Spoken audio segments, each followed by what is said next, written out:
त्यामध्ये सर म्हणजे वेगवेगळे नियम आहेत किंवा वेगवेगळ्या गोष्टी आहेत, काही पायंडे सांगितलेले आहेत की असं केलं पाहिजे, असं करू नये. या सगळ्यामध्ये लोकांचा सहभाग कशा पद्धतीने असावा असं तुम्हाला वाटतं?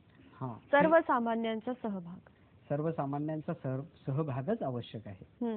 कारण की जोपर्यंत सर्वसामान्यांचा सहभाग राहणार नाही तोपर्यंत हे असंच चालू राहील.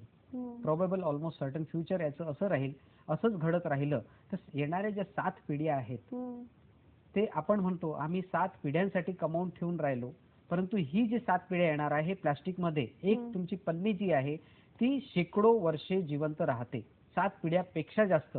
मग जी तुमची येणारी जी पिढी आहे त्याच्यावर सुद्धा त्याचा बॅड इफेक्ट होऊ शकतो. अच्छा. आणि तो बॅड इफेक्ट येणाऱ्या पिढीसाठी तुम्हीच तयार करत आहात आणि त्याच्यापासून हे सगळं तयार होणार आहे.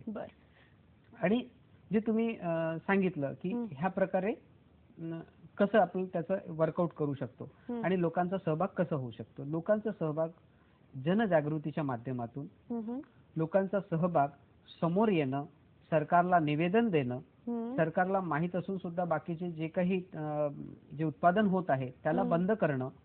आता बघा इतकं चांगलं स्वच्छता MOUD ॲप याच्यामध्ये सुद्धा लोकांचा सहभाग नाही. इतकं चांगलं उदाहरण आहे की सरकारने हे कशासाठी काढलंय स्वच्छता MOUD ॲप. स्वच्छता MOUD ॲप म्हणजे तुम्ही त्यामध्ये तक्रारी करू शकता, फोटो काढा आणि क्लिक करून पाठवून द्या. म्हणजे जेणेकरून ते 24 तासामध्ये किंवा 2 दिवसामध्ये तो कचरा साफ होईल, त्याची विल्हेवाट लागेल.